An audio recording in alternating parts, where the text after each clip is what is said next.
Welcome to the Bert Podcast. Wait, you do the pod, I'll do the cast. So you say it again. Welcome to the Bert Podcast. Yeah, that has to be the intro. That's got to be the intro. What's going on? Like if there was a drug, like you're saying, that drug, you know, when she walked in on you, if you had that fucking feeling, I mean, that's like the end of like, what was that Argo movie or whatever, that Ben Affleck movie, what the fuck? Where they get, Where you're in the plane, you're like, let's get the fuck out of here. Like that's that same feeling. Ladies and gentlemen, we reached 15,000 feet. We are clear out of missile strike range. You're like, Yeah. I had that feeling when I left fucking India. I did a gig in India, and they had this thing where I had to send my passport to San Francisco to the fucking whatever, the consulate or whatever the hell it was, to get a work permit. And then they said, just to let you know, when you get there, you got to go to the embassy to get, or some fucking thing to get a piece of paper so you can leave. I'm like, if I don't get the piece, it's not a big deal. So I fucking go there, and I'm only there for 36 hours. So I land the night before, and we're literally driving there, and there's those guys in like the scooters, but they're also like enclosed. Oh my God, I'm in fucking India. This is amazing, right? And so that day I go down to the fucking embassy thing, and like they won't let the promoter go in.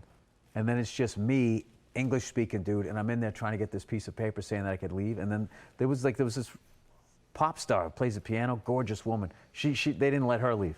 That was the story they told me. So-and-so was here, and they didn't let her leave. And I'm thinking in my head, they didn't let her leave? There's no fucking way they're letting me leave.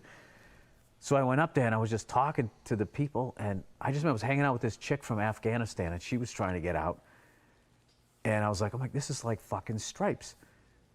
Where he was going like, son of bitch, shit, son of bitch, shit. Except I was in the class, I wasn't teaching the class. So I just remember finally, I was getting really nervous. And I finally, I got this piece of paper.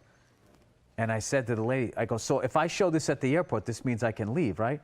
And they have this thing over there where where it's not yes or no, they don't nod, or they do like this bobblehead thing. So she just goes like, I'm like, what does that mean? And she just sort of laughed, like, maybe, maybe not. So that night, I'm doing my gig, and I'm just like, fuck, man. Like, in my head, I'm like, I don't know if I can get out of the fucking country, right? So I fucking do the gig, and then afterwards, I hung out with all these comics. It was hilarious. They were asking me all normal comic questions. Yeah. How do you write? Do you write on stage? And then finally some guy goes, who's the comic out there selling the most tickets that you just don't think is funny? And I was like, oh my God, this exists over here? Great kids, right? So I got to the airport, and fortunately, I was taking a red eye out, so there was nobody there, and I kind of guerrillaed my way past this guy, because he's looking at the paper. You need blah, blah. I go, I got the paper right here, and he's looking at it. I go, I missed my flight or whatever, and he's fucking doing this shit. Yeah. I was just like, buddy, I gotta go. I'm gonna miss my flight. And he was like a slight sort of dude, and I just fucking got through it. And then I got on the plane, I was just like, what the fuck? And we were flying to Dubai, and I didn't feel comfortable until we changed planes in Dubai. And you left Dubai? And got out of Middle East airspace. Yeah. Because that was another thing. They always say that flight accidentally shot down by fucking whoever, right? So then once we got over wherever the fuck, Turkey, Greece, then once we got over there, then I was good. And that was the greatest flight, because we used, I used up all my miles, and we flew Air Emirates, which is the greatest fucking airline. Top notch. It's the sickest plane. Yep. Stewardesses are all hot like back in the day. Dude, you get your own little private room. Well, no, that's like 15 grand. I flew that from Right, don't Bali. big league my story before you fucking kill. Right? Sorry. So I go to get up. Now I'm feeling good, like, oh, thank God, I'm getting out. So I walk to the back of the plane, like first class upstairs, and I walk to the back to go to the bathroom, and I walk in the back, and there's this big open area with these people standing around. There was a semicircle stand-up bar with 6 people sitting on stools, and then this bench. And I was like, oh my God. So I went back to the seat. I go, Nia, come on back here. She goes, what? Come on. I go, I want to buy you a drink. She goes, what are you talking about? And I walked her back there. She was like, oh my God. And we sat down on the bench. We both put like seat belts on. Yeah. Clicked the glasses. And it was an amazing tour. I actually flew around the world, because I started in Australia and New Zealand, then went to Singapore, Hong Kong, and then Mumbai. And then from Mumbai, Dubai to New York City, and New York back to LA. So all you flat earthers out there, I'm telling you, it fucking exists. I was thinking about doing that to start my fall tour. I'll say it, but I'm doing St. Petersburg and Moscow to kick off the fall tour. Mm-hmm. And I was thinking about going around the country going around the world the other way, doing a date in Australia, New Zealand, Singapore, Hong Kong, Mumbai.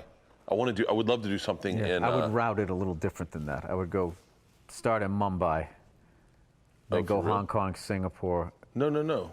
If you go Mumbai, No. I want to start in. I want to start in L.A. Go Australia. Oh, okay. Singapore. Okay, yeah. Mumbai. I thought you Dubai. said go to Russia. And then go to Russia. And then go down I want to here go to and then Russia go back. from Dubai. Russia from Dubai. Okay, yeah. Yeah, because I think that'll be a shorter flight, and I think I can fly Emirates, and those fucking planes are amazing. the greatest. You get your Dubai is like shady. And Though. you can get like cheaper tickets on Emirates when you're not flying, like those Emirates flights from like New Zealand to I took one from Bali to New Zealand. It was actually kind of affordable. I want to say it was like $3,000 to fly first class, right? And you had your own private bar.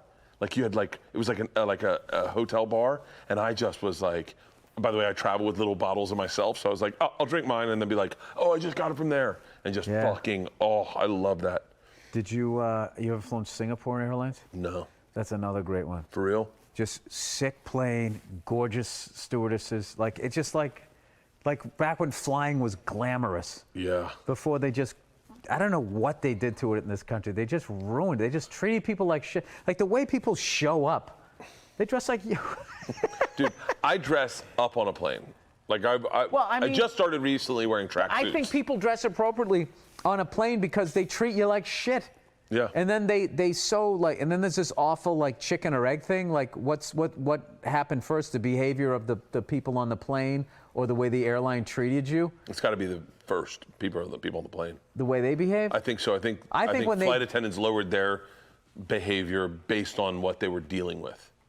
I think at that level, but the corporations, what they did was they forced it in. No, you know what happened was I think they deregulated airline travel, and that allowed all these different people to start an airline. Yeah. And then that started this price thing, and then flying became a cheap thing. And then that allowed any mouth breather to get on the plane, and I think it lowered. It's like casinos. Like back in the day, people had, if you didn't wear a sport coat, the mob wouldn't let you come down. Yeah. Now you can go down there in like flip-flops and a thong with your kid and play slots at like 2 a.m. A week after 9/11, I was in an elevator with a guy, and he was on his cell phone, and he was saying to his accountant, I'd never heard of this airline before. He goes, I want to put everything I have in Southwest Airlines. And I remember thinking, you're going to invest in airlines right now, like thinking that. And I was like, and I've never heard of this airline in my life. Right. And he goes, Southwest, I'm telling you, man, they're going to change the game with airline travel. They're going to make it so that everyone's going to be flying. You're going to be shocked. I mean, he's on the phone. I want to invest everything in Southwest. Yeah, and that's been terrible for the environment. Like, I don't understand why the fucking video conference has not taken off. Why do all these poor fucking people have to get on a goddamn plane every fucking week to sit across the desk? I could sit there and FaceTime my kid. You can't FaceTime a fucking meeting? Yeah. I just don't understand why there's still 9 zillion fucking people at the airport. Are you guys all on your way to the Funny Bone? Where the fuck are you going? Like, I understand during spring break, holidays, I understand that, but like all of these fucking people, and then you just see like middle of the school year, you just see like mother, father, and the whole family. Like, it's just like, where the fuck are you going? Aren't they supposed to be in school? Yeah. I always say that with traffic everywhere. Like, I think traffic, it's Uber, Lyft, and Postmate people just circling, waiting for someone to fucking call them. Because people try to do the thing, well, if they didn't pick you up, you'd be out there anyway. It's like, I would go out there and drive to where I'm going and come back. I'm not out there circling, waiting till I figure out where I want to go. Like, I feel like LA now, you already had the traffic. Now you took basically all the cabs from New York, and you stuck them in LA. Yeah, we didn't have cabs. When we just first had George and Isla, I would take a cab to the Improv because I was going to drink. And getting a cab was so fucking difficult. You had to call 30 minutes ahead of time. Yeah. You never was certain they were going to show up. And getting a cab out of there was like a nightmare. Yeah. But have you done, I know you haven't, but have you had the experience of Uber in LAX today? No. Oh. Have you done it? It is a fucking nightmare. It is a nightmare. They have sectioned off one lot where all Ubers show up, and all people have to walk to this lot from wherever the fuck you were. You have to walk a half a mile to this fucking lot or take a bus there. Good. And there is no way anyone's getting an Uber from LAX. They are trying to kill Uber in LAX. Not the town cars. Town cars can pull up. Because of that horseshoe fucking design. Yeah. That they just keep doubling down on. They just keep stacking it up. It's the worst fucking design. It's the worst ever. fucking design. No, have you ever seen the VIP way to get in there? Are you talking about the one on the other side of the airport? $4,500 just for a membership, and then it's like $2,700 on the way out and on the way back, plus your first class ticket. It costs you like 10 grand. We took it. You did it? Hold on. We did it for a helicopter. To take a helicopter to Burbank, you can use that facility for $1,000. So it's $1,500 to get a helicopter from here to Burbank, and then $1,000. Is that Orbic Air? I don't know. I'm not certain. But you get on the plane, you get off the plane, and someone meets you, like a concierge meets you at the plane, and then drives you. Like, you walk down those steps. You walk down the steps. Jetway, you get in a Range Rover. They drive you across the tarmacs to the other side. That place is through the fucking roof. I mean, it's gorgeous, beautiful facilities. We were doing it. I was doing it because we were taking a helicopter, and I was like, well, fucking $1,000. I'm never gonna get to go there ever again. I thought you wouldn't fly in a helicopter. Because you was like, it's one bolt. Yeah, no, I did it. That's what I'm saying. Yeah, all of aviation is one bolt. I did it because I wanted to shoot a promo video for some dates that I needed to sell tickets on. So I figured I was going to make fun of Joe Coy and all these guys driving and flying private jets. I was like, who's flying home in a helicopter? It is a 7-minute flight. For $1,500. It's one of the coolest flights I've ever taken. You are literally 20 feet above the ocean, just. Then he cuts over the 405 and just tracks it for a little bit. And he's like, take a look at the traffic. It's 6 o'clock. It is slam packed. He's like, come on. And then cuts this way. And he is down. It is a 7-minute flight. And you're like, all I can think is that is the quickest way I've pissed away $1,500 in my life. But I was only home for 15 hours. And I was like, and you know, when your brain, I start going, I'm not gonna fucking wait. I'm not gonna spend an hour and a half in traffic when I have 15 hours home. My kids are gonna be asleep. I won't even see them. I'll wake up, they'll go to school, I won't even see them. So I took the helicopter. It was one of the coolest experiences of my life. Yeah. That fucking. I've been trying to tell you that, dude, forever. I did that flight the other day. Did you? Well, I did a 3-hour flight, and one of the things I came down the coast of Malibu over the Palos Verdes, not Palos Verdes, I came down, the hell's that called? The Pacific Palisades. Yeah. And then you stay out of Santa Monica's airspace and all that. And that's my thing. Like, I love looking at like all the brake lights. Where the fuck's my phone? I can show you like some of the sickest. You look at some of the pictures, especially when it rains out here. When you go up into the, you go like north of Santa Barbara and you get into the hills. It looks like you're in Ireland. Sweet. How hard is it to get a helicopter right after it rains? Are all the helicopters rented? 'Cause it's like the prettiest time to fly, right? No, not really. No, people just fly all the time. It's not like that. It's just what's great about right after it rains, because anytime you look out and it's really clear. Yeah. Clear air usually means there's some sort of wind, there's turbulence, because it's blowing all the haze and all the crap out of there. So the more hazy it is, the smoother the air is, which is sort of, you know, it's just like life. You always got to pay a price. So the greatest thing ever is after it rains out here, is it knocks down all that dust and all of that shit. And then if there's no wind that day, if you're flying, like LA is one of the most beautiful things you'll ever fly over. It's gorgeous. It has some of the most beautiful homes, and just as far as the topography, the stuff that you can see, like. I mean, you can literally, like, if you leave out of Burbank and you just sort of go like northwest, I mean, you just leave civilization and you're just fucking out over. I remember one time we landed like in the middle of this field, and I don't know what got killed out there as far as an animal. Yeah. But it was a pretty decent sized skeleton. And it was just sort of littered all over the place. Yeah, we were like, oh my God, did we stumble upon this serial killer or whatever? But we were just in this fucking green field. And then, like, if you're with somebody that's like into Hollywood and shit, like, we flew over and he goes, look at this hill here. You see this hill? Who are you with? Just one of the pilots over there that I fly with. And he goes, this hill right here is where Little House in the Prairie, where that little girl would run down the hill and would fall down. I go, this is where they drove all the way out here back then? I was like, yeah, they shot We this were here. somewhere in Malibu the other day, and they go, see that hill? I go, yeah. And they go, that's the Paramount Hill. And I went, what? He's like, yeah, on the other side, that's where they shot all the Paramount movies. That's the hill. And we were like, do you know there's a lake in Malibu? Lake Malibu? It's like, No. Oh, dude. I just see. You must have seen beautiful fucking houses flying. There's weird ones too. There's one, a guy has a house who was like really into the Flintstones, and he literally made like the stone house, and now he doesn't live there. It's the ugliest thing I've ever seen. It just sits on top of the hill. There's another person who was really into airplanes and took old parts from like a 747 and made it into like a house, and like there's a big, like the wing is like this crazy deck that goes out in like a triangle. Did you at all? Then there's just like in like Santa Barbara and in Malibu, there are just houses along the ocean that you're like, that's a resort, right? And they'll be like, no, that's just one guy's house. It's like, what the fuck did that guy person do? What did they do? Yeah, you go up to Santa Barbara, you see like fucking Oprah's house. Oprah's house is ridiculous. It's ridiculous. Like the amount of land that is just around. When you went to buy a house, did you take a helicopter up and look at?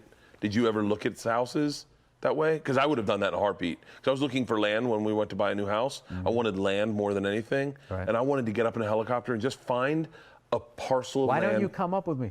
I'll fly with an instructor. You can feel then totally no one's safe. going to write that obituary as Bill Burr dies with opening act.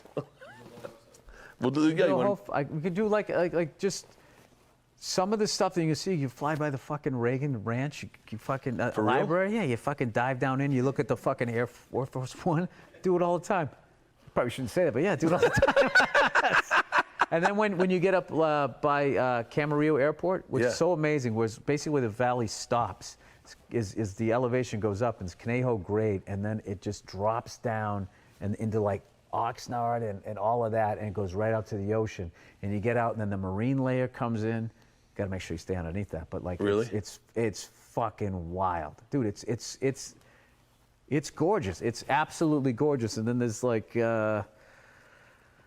I mean, it's endless. There's times there's a military base up there. I remember one time I was flying down, and they were telling me, like, they were letting me transition through, and they just let you know, there's whatever the fuck they say. There's two planes coming in. I'm saying, like, I can only see one. And the guy with me, he laughs. He goes, just watch. And I just see this guy coming in like this fucking F whatever, cruising in, flying in. And at the last second, I realized there was two of them because they fly so close together. So then when they come in for a landing, they do these hard turns. One lands and the other one is like, I don't have to like cover him, stays above him, and then fucking loops back around and then goes. And I'm in my little egg beater, like going, like that. These guys like flying by, like, what the fuck? I mean, would you want to fly in one of those F-15s, like in the back seat? I've never been into speed. Those guys always try to make you puke, and it's just like, I don't want to be inverted puking on myself. Yeah, I don't want to be inverted. I always feel like that's their sport, which I think is really Bush League. Yeah. You know what I mean? It'd be like me calling you up on stage and having a fucking joke off, as I've been doing stand-up for like fucking 30 years. So I have no interest in throwing I would like the Red Bull guy. I met one of those Red Bull helicopter. Oh, the guys that do the stunt pilots? Yeah, and I got to tell you, I watched this guy take off. I couldn't fucking, but it was like watching a spaceship. Yeah. The level of power that this thing has. Like, usually, before I go to take off, it's, left, right, just, kind of making sure like that, right? Making sure my tail's clear and all that shit, and then you just go like that. This guy has to do all of that shit and then look like that, because this fucking guy was like on the ground, and then he was like, like 1,000 feet in the air. It felt like in 3 seconds. I mean, I was like, if I was in that thing, you'd be like your stomach all the way down to your ankles. It was unbelievable, the power. I would like to do the Top Gun stuff where they go in the canyons and vroom, vroom, vroom, like that. Would seems like it would be fun, but I don't really care about You just got to make sure you're with somebody that is going to look at it first, make sure there's no wires, and then there's also another fucking thing where I don't really fly a lot of. Occasionally, I'll fly a 44 that has hydraulics. Yeah. The 22 that I fly, it's literally like a car with no power steering or power brakes. You really have to fly it like in the main rotor is really short, so it's fucking squirrely. But that's why I have most of my hours, so it feels normal to me. And when I get in anything else, it feels like a Cadillac. I'm like, oh my god, this thing flies itself. So there's a thing with hydraulics. I forget what it's called though. But if you were to fly. And if you were making like serious inputs, like slam, slam, slam like that, what can happen is, I don't know, something with the liquid or whatever, it gets stuck here. And what you have to do, and you don't have enough strength to pull it back, so what you have to do is you got to chill and let it sort of fucking, whatever, it reset, and then you can go back. So there was some fucking idiot doing that in the Grand Canyon with a whole bunch of people in there, and it got stuck, and the fucking rock face was right, boom, over. We took a Fucking helicopter. over. So make sure if you're gonna go out with somebody who's gonna do some shit like that, it's like there's a fine line between having fun and then being a YouTube video.